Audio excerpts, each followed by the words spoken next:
কিয়ামত কত ভয়ঙ্কর এই ঘটনাটা আপনাদেরকে বলতে পারি।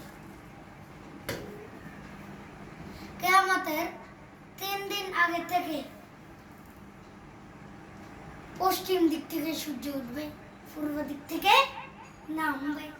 আর এখন তো পূর্ব দিক থেকে উঠে পশ্চিম দিক থেকে নামে, ঠিকই নেই? কিন্তু কিয়ামতের 3 দিন থেকে পশ্চিম দিক থেকে সূর্য উঠবে, পূর্ব দিক থেকে নামবে।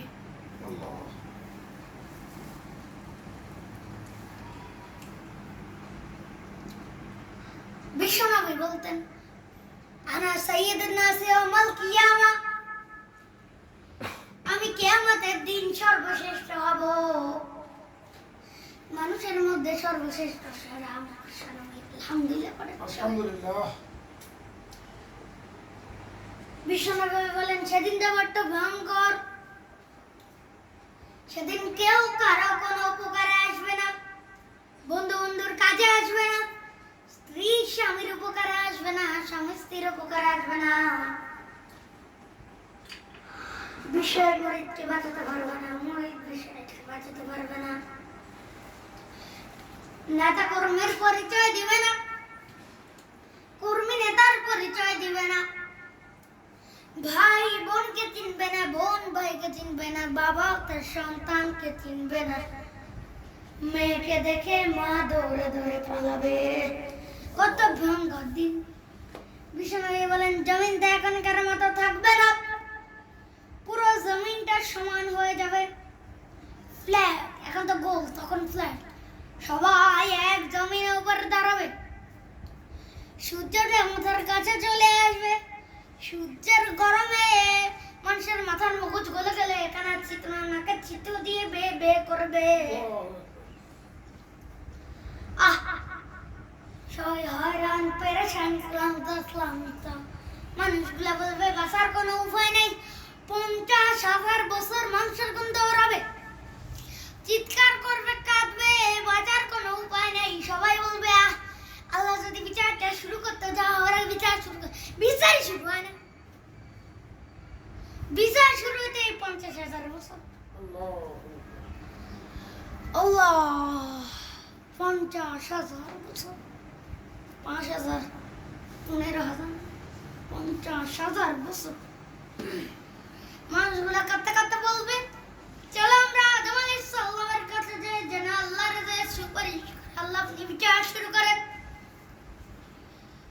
কিয়ামতের ময়দানে সবাই মিলে সাইয়েদনা আদম আলাইহিস সালামের কাছে যেয়ে বলবে, ইয়া আবাল বাশারি ওয়াল আম্বিয়া, ও আদম নবী, আপনি দুনিয়ার মুখে প্রথম নবী, আল্লাহ নিয়ে যাতে আপনার 60 হাত লম্বা করে বানিয়েছেন, আপনার সম্মানী ফেরেশতাদেরকে সেজদা দিতে বলেছেন, দুনিয়ার প্রথম নবী,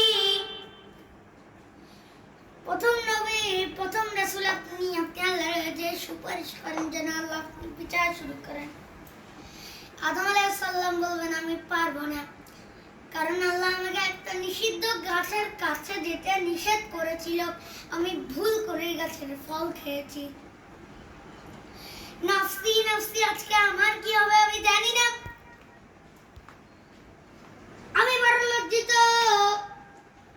আমার যদি আল্লাহ জিজ্ঞেস করে কেন খাইছিলে, আমার কোনো উত্তর নেই।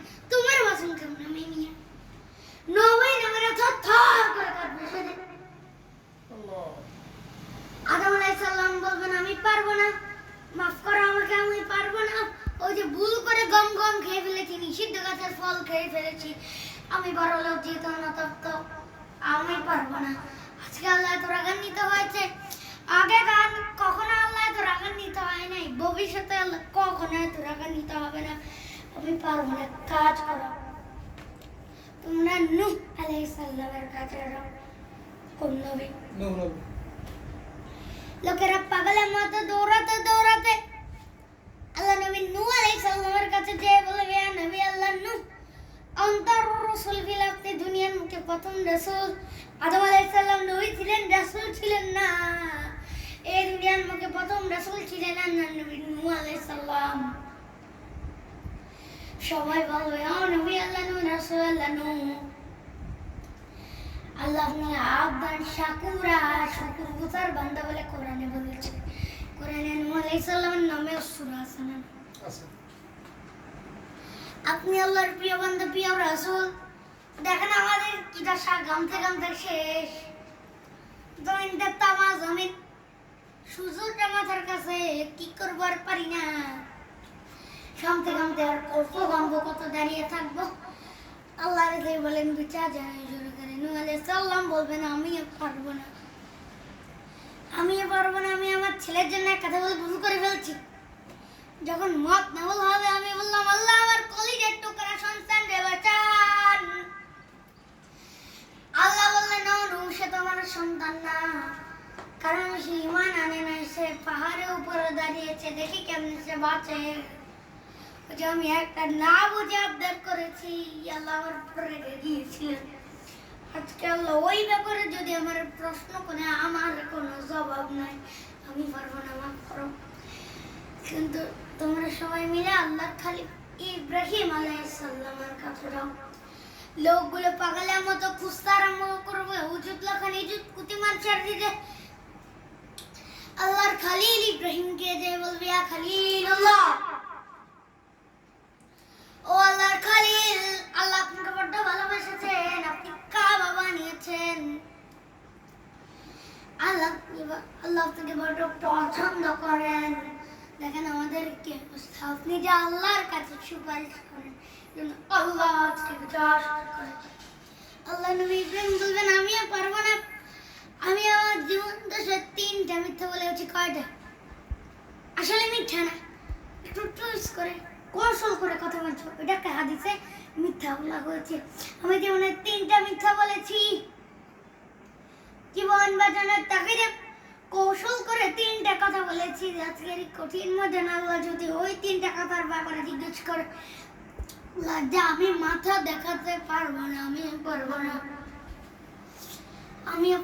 আজকে আল্লাহ তো রেগে আছে, আগে কখনো এত রাগে নাই, পরেও রাখবে না। তোমরা সবাই মিলে বনি ইসরাইলের নবী মুসা আলাইহিস সালামের কাছে যাও। সবাই এবার যাবে মুসা আলাইহিস সালামের কাছে, যেয়ে বলবে ইয়া নবী আল্লাহ মুসা, আপনি ছিলেন কালিমুল্লাহ,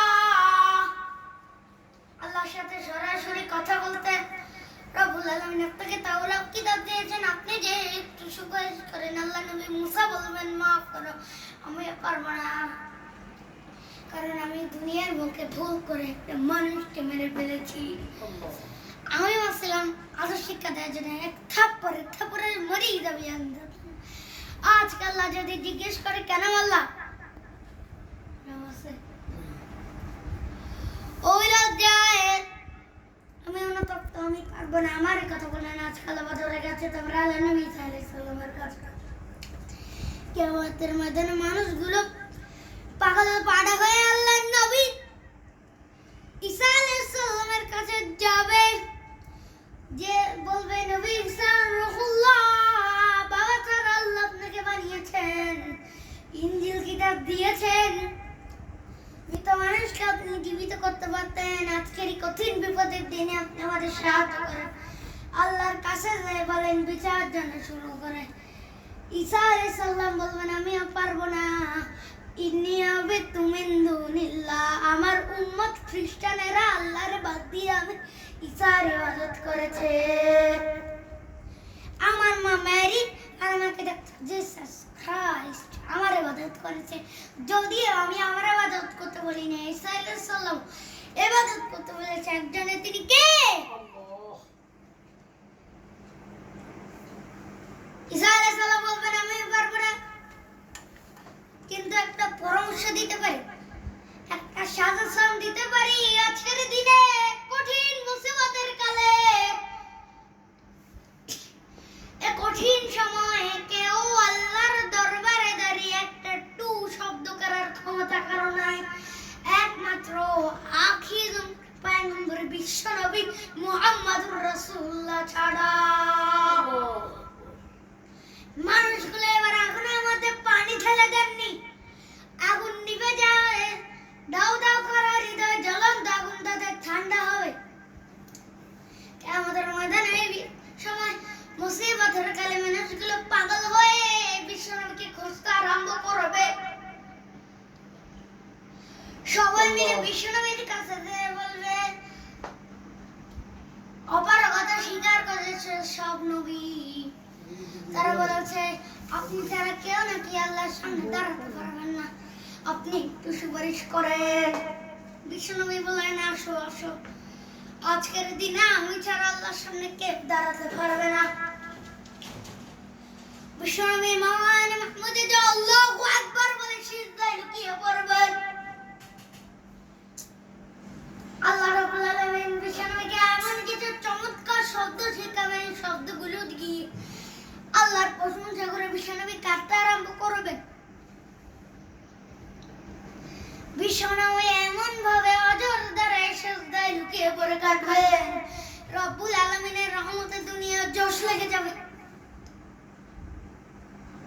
রব্বুল আলামিন এই দৃশ্য দেখে সহ্য করতে পারবেন না। রব্বুল আলামিন বলবেন, ইয়া মুহাম্মাদিন ফরজ,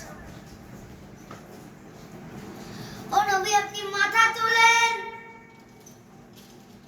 মাথা তুলেন, আপনার কান্না আমি সহ্য করতে পারি না। নবী আপনি মাথা তুলেন, আজকে আপনি যা চাবেন তাই দেব। নবী আপনি সিজদা থেকে মাথা তুলেন, সালতুয়াতা, যা চাবেন তাই দেব। আশফাতু শাফা, যার জন্য সুপারিশ করবেন সুপারিশ কবুল করে নেব। বিশ্বনবী এবার মাথা তুলবেন। সময় প্রত্যেক নবী বলেছেন আমি পারবো না, প্রত্যেক নবী বলেছে ইয়া নাফসি ইয়া নাফসি, আমার কি হবে আমি জানি না, আল্লাহ আমারে বাঁচান। প্রতিটি নবী বলবে নাফসি নাফসি, আল্লাহ তুমি আমারে বাঁচাও আমারে বাঁচাও। বিশ্বনবী মাথা তুলবেন, তুলে বলবেন রব্বি ফিরলি উম্মতি, আল্লাহ তুমি আমার গুনাহগার উম্মতকে বাঁচিয়ে। এ দুনিয়ার মুখে রব্বুল আলামিন সব নবীকে একটা করে দোয়া মুস্তাজাদা দিয়েছেন, মানে যে দোয়া করলেই কবুল হয়ে যায় সাথে সাথে। দাও বিয়া দুনিয়ার সব নবীরা ওই দোয়াটা দুনিয়া করে ফেলেছে। সব নবীকে আল্লাহ একটা করে দোয়া দিয়েছেন, নবী দোয়া করলে কবুল। সব নবীরা ওই দোয়াটা করে ফেলেছে দুনিয়ায়। বিশ্বনবী বলেন আমি করি নাই। ওয়া ইন্নী আবতাবি আওয়াতি শাফাআতান লিউম্মতি ইয়াউমাল কিয়ামাহ, আমি কিয়ামতের দিন আমার উম্মতের জন্য ওই দোয়াটা রেখে দিয়েছি।